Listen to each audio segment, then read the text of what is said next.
Salut à toi public, nous allons parler maintenant du pH d'une solution. Alors le pH d'une solution, il est défini directement par la concentration en ion oxonium, concentration en ion H3O+. Il se détermine avec la fonction logarithme décimal. Donc si tu veux déterminer le pH d'une solution à partir de la concentration en ion oxonium, il faut que tu fasses moins log de la concentration en ion oxonium.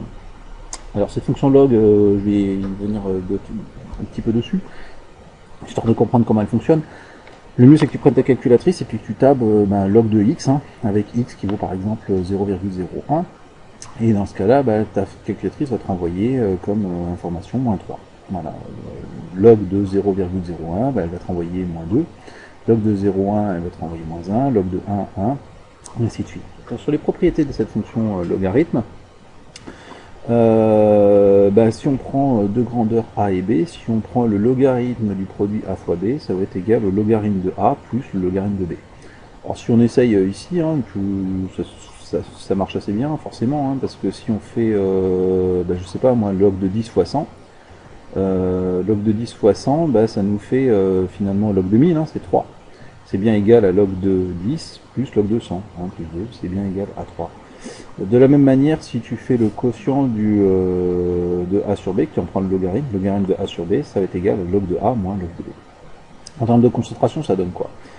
Si on regarde différentes concentrations H3O+, qui vont de 1,10-1 à 1,10-3 mol par litre, le pH, on s'aperçoit que plus la concentration en H3O+ est élevée, plus le pH va être faible et plus la solution va être acide.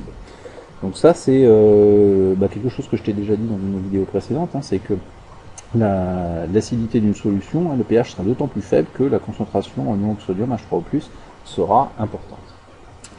De la même manière, à partir du pH, on peut déterminer la concentration en ion oxonium.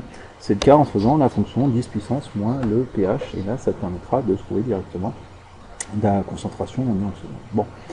Je vais revenir sur le diaporama dans 2 minutes, mais avant tout, je voudrais revenir sur cette notion de pH qui est liée directement à la concentration en ion H3+. Je reviens sur la petite animation, on l'a dit, le pH sera d'autant plus faible et la solution d'autant plus acide qu'il y aura beaucoup d'ions H3+, c'est ceux qui sont modélisés en rouge sur la petite sublimation. Concrètement, ça veut dire quoi? Ça veut dire que si je diminue la concentration et qu'on passe par exemple à 1,010-3, et que je suis sur un acide fort, je vais prendre un acide fort, donc très fortement dissocié. Donc on se rappelle tout à l'heure ce qu'on a dit, fortement dissocié, ça veut dire un grand Ka et donc un pKa faible. Donc un acide fort fortement dissocié va donner beaucoup de H3O+.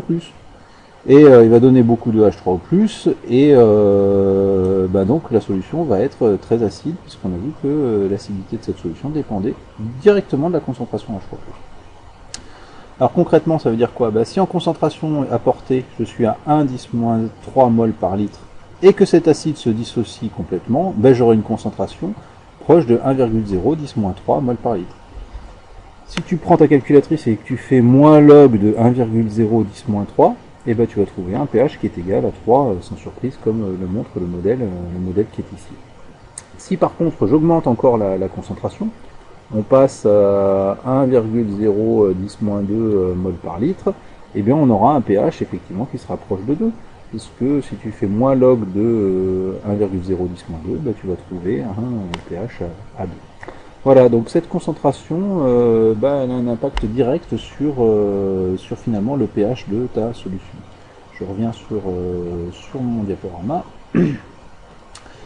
Donc néanmoins, il faut quand même faire un petit peu attention, et notamment, je pense au TP, lorsque tu vas essayer de déterminer une valeur de concentration à partir d'une lecture de pH. Parce que tu as vu la formule, c'est 10 puissance moins le pH, donc une petite variation sur la lecture du pH peut entraîner de grosses variations sur les valeurs de concentration. Ça c'est lié à la fonction de 10 puissance finalement.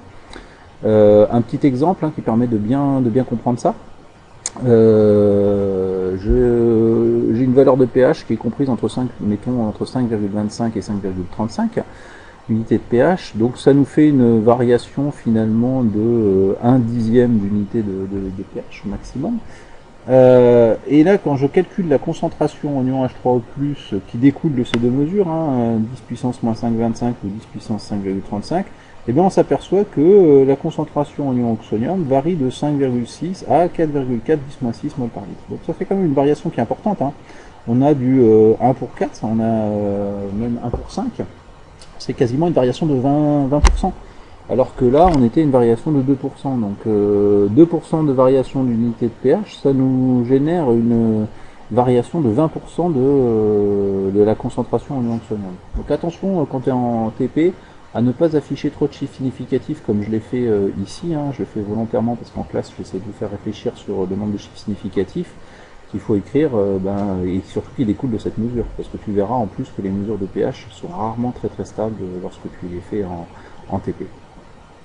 Dernier petit point sur cette notion de pH, je l'ai déjà évoqué sur la constante d'acidité.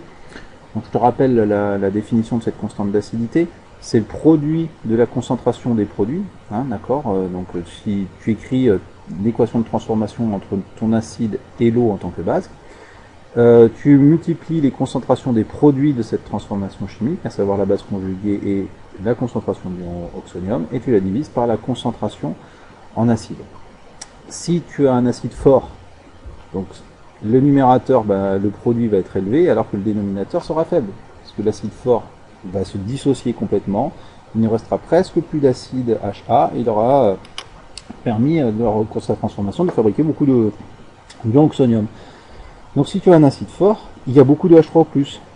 Donc du coup, s'il y a beaucoup de H3O+, on va avoir une solution qui va être plus acide. Je rappelle, c'est ce qu'on a vu tout à l'heure, la concentration en ion oxonium est directement responsable de l'acidité. Plus la concentration en ion oxonium est importante, plus le pH est faible, et plus ta solution est acide. C'est ce qui est d'ailleurs très bien modélisé sur la petite animation qui est ici. Donc là, si je prends un acide faible, à même concentration apportée, c'est-à-dire que je fais en sorte d'apporter une concentration de 1,10 - 2 mol par litre, sur un acide fort, on a un pH qui est à 2, parce que j'ai beaucoup de H3+. Par contre, si j'apporte avec la même concentration un acide faible, toujours à 1,010 - 2 mol par litre, j'ai beaucoup moins d'ion oxonium en solution, et donc le pH va être bien plus important, on passe de 2 à 6. Voilà. Donc ça, c'est les deux choses qu'il faut bien retenir.